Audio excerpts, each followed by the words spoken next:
그 노무현 패러다임을 뛰어넘었어요. 완전히 이 사람은 노무현하고 내가 얘기할 적에는 뛰어넘었어요. 그러니까 우리가 알아야 될 거는 문재인은 절대 그 노무현 패러다임의 사람이 아니다는 거예요. 이거를 왜 그 사람이 노무현에 대한 그런 거 하냐면 인간적인 의리 때문에 그리고 당내에 그 평생을 같이 살아왔으니까 그래서 당내에 또 노무현에 대한 그 애틋한 마음을 가지고 있는 사람이 많이 있으니까 그런 거 저런 거 다 어울리려면 괜히 뭐 각을 세울 필요도 없고 노무현을 자기가 뭐 부정할 필요도 없는 거 아니에요. 그러나 이미 그 사람의 생각의 틀은 노무현 틀이 아니에요. 이거 대단히 중요한 말씀이에요. 왜냐하면 이게 지금 다른 분도 아니고 도울 선생님이 기존의 한계로 거론되던 문재인의 노무현 패러다임 을 넘어섰다라고 말씀하시면 좀 더 구체적으로 말씀을 해주셨으면 하는 생각이 구체적인 거는 우선 뭐냐면 노무현은 그 미국과의 관계에서도 처음에 자기가 사진 찍으러 가지 않겠다. 그럼 미국에 내가 굴종적인 모습을 보이지 않겠다라고 그랬는데 그것을 실천을 못했거든요. 그런데 이런 문제에 있어 문재인은 확고합니다. 나는 미국 중심으로 정치를 할 생각 없다. 이거 되게 중요한 말씀인데요. 사실 노무현 대통령께서 나는 미국에 한 번도 안 가봤고 뭐 그렇게 사실 그 미선희 호순이 그 어떤 그 바람으로 득표를 많이 했거든요. 그래서 많이 그 어떤 그 미국과의 관계, 중국과의 관계 많이 개선될 거라고 생각했는데 미국 가시자마자 이 미국 때문에 우리가 민주화가 되고 가져가시는데 아유 땡큐 베리 마치 이렇게 하시는 바람에 실망을 좀 했었는데 그 실망감이 결국은 참 우리 진보 진영의 최대의 비극이었죠. 그 이라크도 막 보내시고 그래서 그 이라크 파병할 쪽에도 우리가 따낼 수 있는 것들이 너무 중요한 게 많았거든요. 그럼요. 개성공단 문제라든가 뭐 평화협정이라든가 휴전선 내에서 우리 군이 주도권을 잡는 문제라든가 여러 가지를 얼마든지 우리가 그 바게인으로 내걸 수 있는 상황이었는데 그 따는 게 없었어요. 따는 게 없었죠. 실제로 우리가 베트남 파병하면서 많은 반대가 있긴 했지만 박정희 정권이 브라운 각서라는 것도 체결하고 경제적인 실리를 많이 취했어요. 그리고 더구나 그 시대에 독자적 작전국가까지 획득했거든요. 거기에 비하면 노무현 정부의 대미 외교는 상당히 실망스러웠는데 여하튼 문재인 후보 같은 경우는 넘어섰다. 아니, 미국과의 관계에서. 미국과의 관계뿐만 아니라 미국에 대한 충성을 할 필요도 없고 어떻게 하면은 중국과 소련과 북한 그리고 일본 여기에서 아주 구체적으로 나는 등거리 외교를 실현하겠다라는 아주 확고한 결의가 있어요. 진짜요? 내가 아주 깊게 얘기를 해봤는데 그거는 있고 그 다음에 둘째로는 뭐냐면 남북 문제를 최우선시하겠다. 그래서 그 취임하자마자 나는 남들이 뭐라 그러든 남북 문제를 먼저 밀어서 왜냐하면 노무현이 말만 그렇게 하고 남북 문제를 최후로 마지막에 했잖아. 그런 것이 노무현 5년을 이게 허사로 만든 거거든요. 먼저 그거를 앞에서 했으라면은 이게 모든 게 달라졌거든요. 그러니까 그때 그 당선될지 몰랐다고 그랬어요. 운명이라는 책에 나오잖아요. 그러니까 당선될지 몰라서 준비를 못한 거야. 그래서 이 사람 보면은 그거를 바꿔야 된다. 제일 먼저 갖고 와가지고 거기서 이니셔티브를 잡아야만 이 5년 동안의 모든 정책이 일사불란하게 갈 수 있다. 저는 이거를 마음속에서 확고하게 반성하고 있습니다. 그러니까 그거는 확실해요. 그리고 저 같은 경우는 사실 참여정부 때 삼성을 위주로 한 재벌들의 이른바 그 독재, 자본 독재에 대해서 거론을 하다가 저 형도 먹고 그랬잖아요. 지령도. 근데 그 과정에서 사실 청와대에서 상당히 좀 반대하고 압박을 한 경우가 있거든요. 그래서 그것 때문에 문재인 후보가 참 여러모로 훌륭하신 분인데 혹시 삼성을 위주로 한 재벌 개혁에 대해서는 어떠실까? 사실 이거 많이 궁금하거든요. 저도 궁금해요. 이 사람은 재벌 규제에 관해서도 재벌이 과도하게 이런 중소기업이라든가 이런 것에 를 이렇게 완전히 묵살시키고 독주하는 이러한 모든 현상을 확고하게 제재하겠다는 아주 결의가 있어요. 삼성도?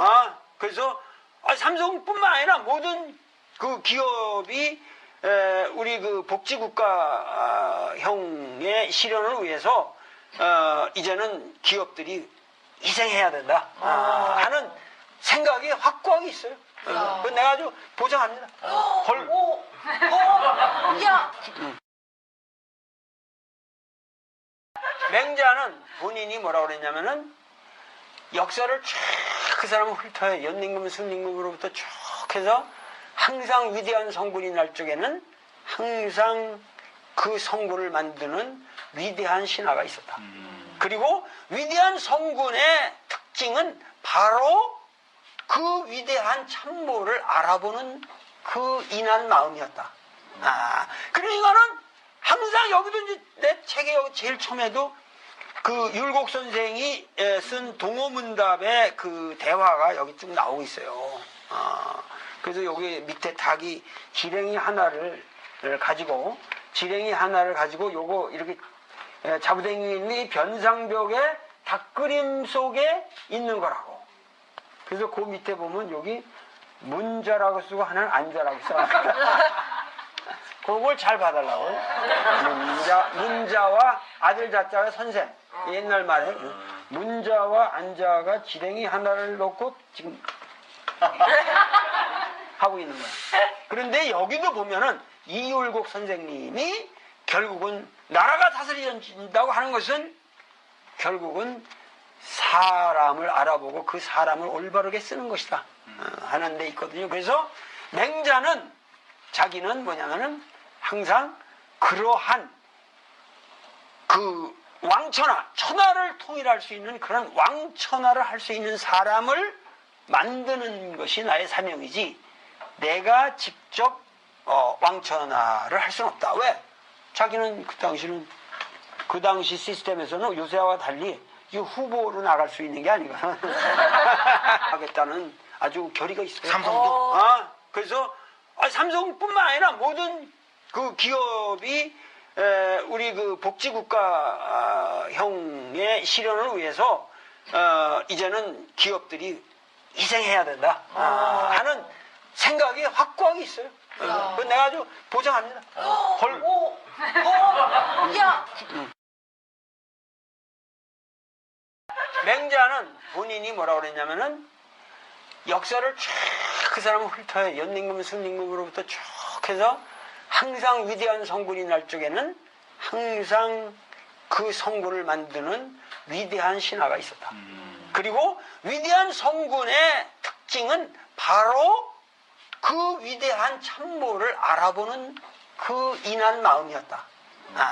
그러니까는 항상 여기도 이제 내 책에 여기 제일 처음에도 그 율곡 선생이 쓴 동호문답의 그 대화가 여기 쭉 나오고 있어요.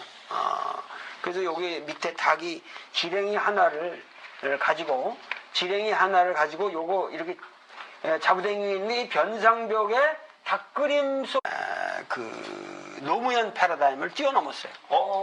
완전히 이 사람은 노무현하고 내가 얘기할 적에는 뛰어넘었어요. 그러니까 우리가 알아야 될 거는 문재인은 절대 그 노무현 패러다임의 사람이 아니다는 거예요. 이거를 왜 그 사람이 노무현에 대한 그런 거 하냐면 인간적인 의리 때문에 그리고 당내에 그 평생을 같이 살아왔으니까 그래서 당내에 또 노무현에 대한 그 애틋한 마음을 가지고 있는 사람이 많이 있으니까 그런 거 저런 거 다 어울리려면 괜히 뭐 각을 세울 필요도 없고 노무현을 자기가 뭐 부정할 필요도 없는 거 아니에요. 그러나 이미 그 사람의 생각의 틀은 노무현 틀이 아니에요. 이거 대단히 중요한 말씀이에요. 왜냐하면 이게 지금 다른 분도 아니고 도울 선생님이 기존의 한계로 거론되던 문재인의 노무현 패러다임을 넘어섰다라고 말씀하시면 좀 더 구체적으로 말씀을 해주셨으면 하는 생각이 구체적인 드는데. 거는 우선 뭐냐면